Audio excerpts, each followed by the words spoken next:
this is Misty Springer, and welcome to another episode of Aligned Heart. Today we are talking about tethers, and tethers that keep us stuck, keep us immobile, stop us from moving forward. So what do I mean by a tether? It is an energetic cord that is holding us in place. It's not allowing us to show up as who we know we're designed to be. It keeps us feeling frustrated, confused, overwhelmed, stuck.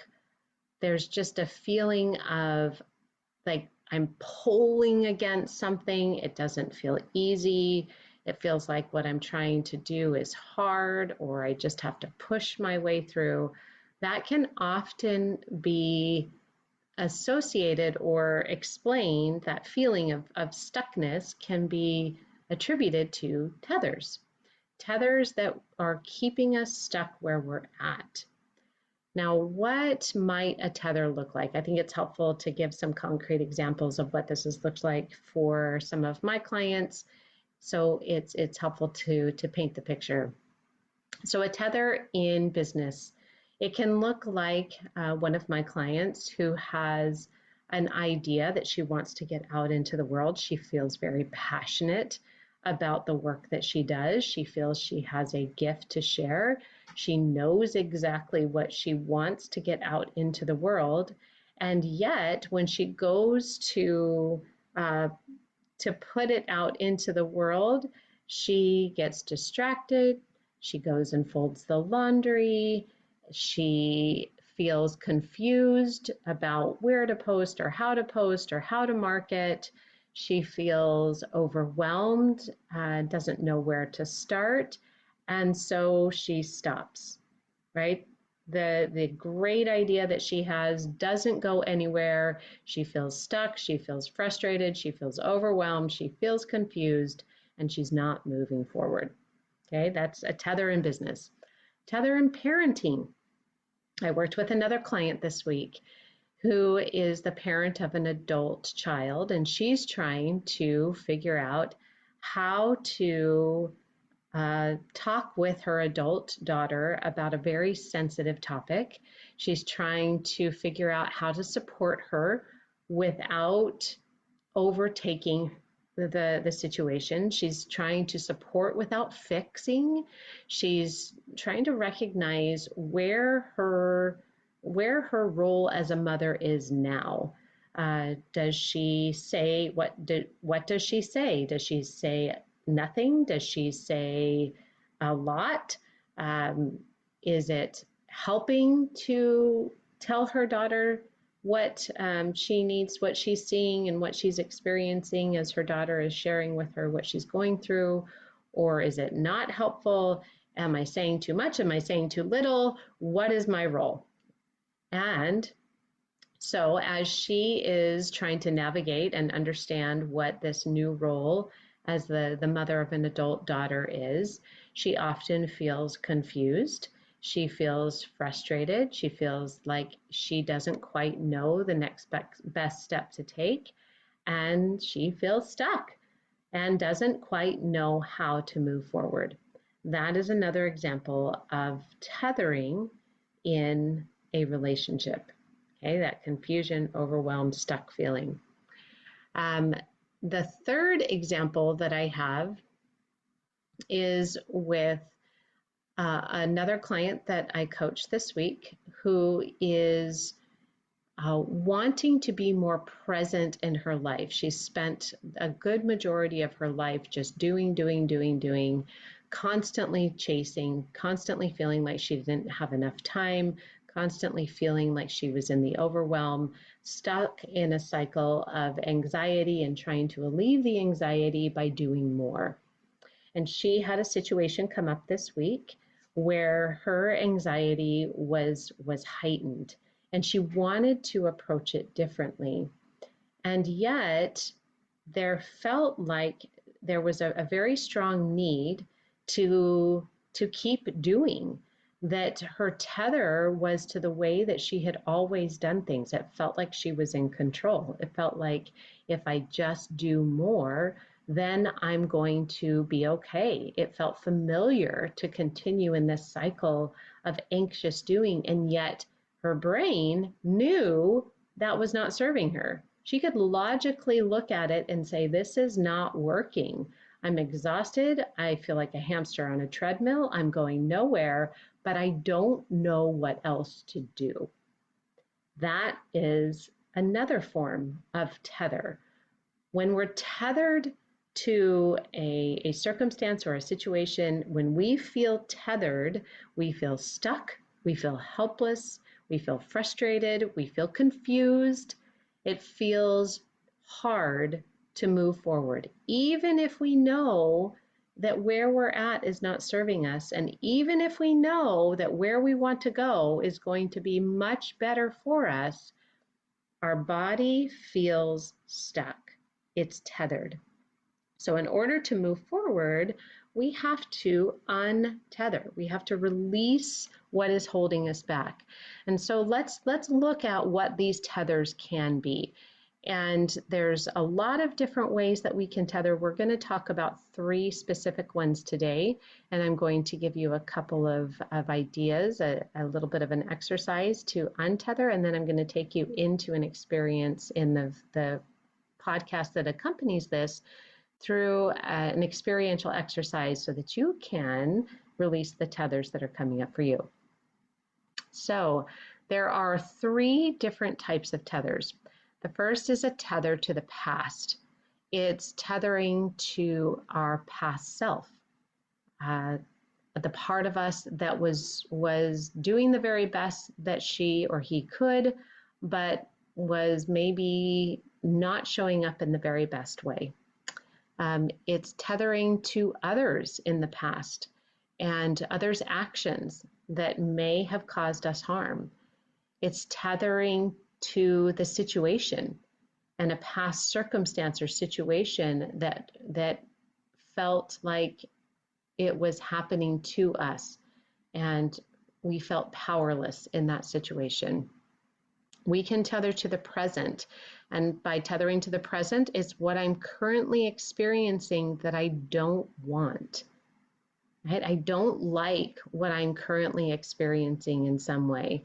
That can be a tether, right? These are just examples of where we can see the tether. We can tether to the future, and we tether to the future by placing expectations on what it should look like. If it has to happen this way or else, or if I don't get what I want, I fear what? It means something about me. So the one thing that we can think about, one of the ways that I think about a tether is a judgment. What judgments do I have about myself or others in this situation or experience? So what judgments are about myself or others do I have about the past? What judgments do I have about myself or others about the present? What judgments do I have about myself or others about the future? So in order to release these tethers, to release a tether from the past, one of the most powerful tools I have found is forgiveness. And there's a very specific forgiveness exercise that I take my clients through that's a beautiful way to untether from the judgments of the past. And oftentimes what I find is that forgiveness of our past self is the most powerful untethering that we can do. That we often have to forgive the part of us that was just doing the very best that we could. There is a way to untether from our current experience, the experience that we're having that we don't want. Oftentimes we want to push those feelings away, the feelings of frustration or insecurity or doubt. And those actually, when we turn towards those feelings, when those tethers come up, when we start to feel the frustration, the overwhelm, the confusion, it's an opportunity to pay attention inside now. It's letting us know that the tether is there. So the way that we can release a tether in the present day moment, is through compassionate curiosity.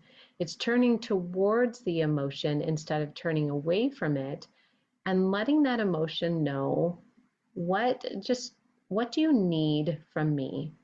What does this emotion want for you? If it was here for your good, what might that be? And now how to release a tether to the future. This is by entangling with a new possibility. We have to create a new tether that doesn't feel like it's grasping or needy. It's a tether of love and desire. Instead of I need this to happen or else I'm a failure, it becomes I desire this to happen because I know I am meant to do this, right? It comes from a place of desire and love versus I need this to happen in order to be okay. So one of the ways that we can move or notice the tether is through a 3-part exercise I call pain, pause, and pivot. So the first, this pain is the pain is actually a really powerful tool that we can use to recognize when a tether is in place. So when you start to recognize that pain of frustration or fear or confusion or overwhelm, that is an opportunity to pay attention inside now, right? Which drops you into pause. That's where you get to just take a deep breath. Instead of pushing and pulling against the tether, it's like trying to pull against a knot, right? The tighter you pull on it, the tighter the knot gets. And so instead, we just pause, take a deep breath, drop out of your head into your body and heart, and then you move into the pivot. And that is what else is also true. Yes, it's true that I'm feeling overwhelmed. It's true that I'm feeling stuck. It's true that I'm feeling frustrated. What else is also true? And in that space, you have the opportunity to explore. You can even move into your heart space, asking your heart to let you know what else is also true. That maybe there's a possibility that you hadn't seen before.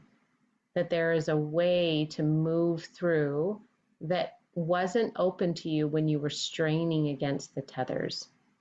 Or maybe it's that forgiveness is necessary, or that compassionate curiosity is necessary. Oftentimes I like to notice the tether and notice where my attention is. Is it drawn to the past? Then forgiveness. Who do I need to forgive, myself or others? Is it discontent with the situation that I'm currently in? How can I bring compassionate curiosity to this current situation? Or is it an expectation that I'm holding on to, that I'm like squeezing the life out of because I'm holding on to it for dear life? And what do I need to let go of in order to surrender and let go and allow that tether of expectation to drop? So I want to illustrate this with an example that one of my clients shared with me. She was, when I took her through the exercise that I'll share with all of you in the next podcast, what came up for her was that she had a tether to the present of insecurity and people pleasing. And it was a fear of rejection. She didn't want to she had this idea for a product that she wanted to put out into the world. It was something that she felt very passionate about. But what stopped her or kept her stuck was this insecurity and fear of rejection, that people aren't going to like what I have. And so when we dropped in and she looked forward to what the possibility was, she noticed that the feeling that she had when she stepped into having what she wanted already, the feeling that she had was excitement and freedom. And I love that when she just let her body lead, what it brought to her attention was this memory of ice skating, that she had felt very tentative. She had felt very insecure about ice skating. She didn't know how to do it. She didn't feel comfortable doing it. And yet, what what allowed her to choose to get out onto the ice was the expectation of exhilaration and freedom. She wanted that more than the fear of the pain and rejection and falling.